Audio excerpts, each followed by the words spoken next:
नमस्कार, मौसम तक चैनल आप देख रहे हैं। मैं हूं देवेंद्र त्रिपाठी।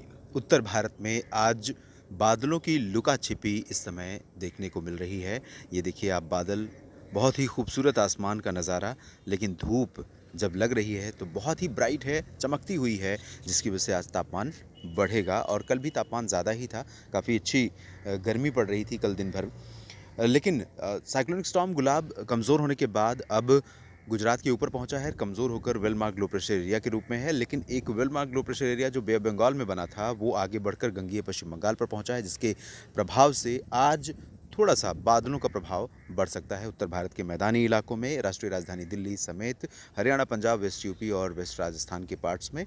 और इन भागों में कुछ स्थानों पर कहीं कहीं पर गर्जना के साथ बूंदाबांदी या हल्की वर्षा देखने को मिल सकती है। ख़ास तौर पर अगर मैं बात करूं वेस्ट यूपी की, तो वेस्ट यूपी में आगरा और अलीगढ़ तथा आसपास के इलाकों में, मथुरा में भी इस तरह की संभावना बन सकती है। चरखी, दादरी, झज्जर, रेवाड़ी, महेंद्रगढ़ और पलवल, नूंह, फरीदाबाद, गुरुग्राम हरियाणा में बन सकती है इस तरह की स्थितियाँ। और राष्ट्रीय राजधानी दिल्ली एनसीआर में कहीं कहीं पर इस तरह की संभावनाएं बन सकती हैं, लेकिन ज़्यादा प्रॉबिलिटी फ़िलहाल नहीं है। कल से ज़रूर कुछ बदला हुआ मौसम का मिजाज आज नज़र आएगा। और अगले 2-3 दिनों की संभावनाओं की हम बात करें, इससे पहले उत्तर भारत में पर्वतीय क्षेत्रों की बात करता हूँ, जहाँ पर उत्तराखंड में कुछ स्थानों पर हल्की से मध्यम और कहीं कहीं पर तेज़ वर्षा हो सकती है।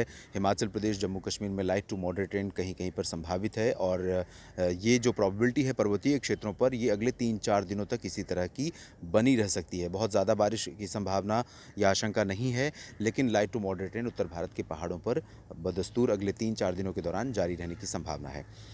मैदानी इलाकों में, पंजाब में आपको मौसम में बदलाव दिखेगा 1 और 2 अक्टूबर से। सितंबर में फ़िलहाल पंजाब में मेनली ड्राई वेदर है। कहीं कहीं पर इसी तरह के पैची क्लाउड्स दिख सकते हैं आपको। ये आप देखिए, काले बादल इस समय सामने ऊपर दिखाई दे रहे हैं और इन काले बादलों की वजह से धूप का असर कम हुआ है। तो ऐसे पैची छितराए हुए जो काले बादल हैं, वो थोड़े बहुत आ सकते हैं। पंजाब में भी इस तरह की स्थितियाँ डेवलप हो सकती हैं, लेकिन बहुत ज़्यादा इनसे उम्मीद करना मुझे लगता है कि उचित नहीं होगा, सही नहीं होगा, क्योंकि ये बारिश वाले बादल बहुत कम होते हैं। ये हाई और मीडियम क्लाउड्स होते हैं।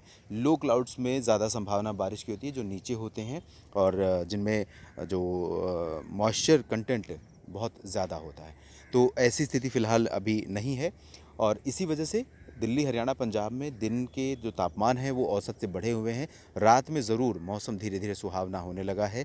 अभी वेस्टर्ली विंड्स को मौका नहीं मिल रहा है, और जब तक वेस्टर्ली विंड्स नहीं चलनी शुरू होंगी तब तक यहाँ के मौसम में असली बदलाव नहीं नज़र आएगा और तापमान में गिरावट देखने को नहीं मिलेगी। और वेस्टर्ली विंड्स को तभी मौका मिलेगा जब मानसून, दक्षिण पश्चिम मानसून उत्तर भारत के क्षेत्रों से रुखसत होगा। और दक्षिण पश्चिम मानसून रुखसत अभी नहीं हो रहा है, क्योंकि एक के बाद एक मौसमी सिस्टमों का इम्पैक्ट इस मानसून को आगे बढ़ने, वापस होने की राह में बाधा बना हुआ है। और गुजरात के ऊपर जो सिस्टम इस समय है, वो आगे बढ़ने के बाद अरब सागर में जाकर और इंटेंसिफाई होने वाला है। अनुमान ये है कि अगले 24 घंटों में, यानी कल सुबह तक, आपको ये डिप्रेशन के रूप में नज़र आएगा अरब सागर के ऊपर। भारत के भागों पर इसका बहुत इम्पैक्ट ख़त्म हो जाएगा, लेकिन गुजरात पर इसके बारे में हम अलग से बुलेटिन करेंगे। और इन्हीं सिस्टमों के कारण ये सिस्टम बहुत अहम रोल प्ले करेंगे मॉनसून के वापस लौटने में बाधा के रूप में। तो ये स्थितियां रहेंगी उत्तर भारत के क्षेत्रों में।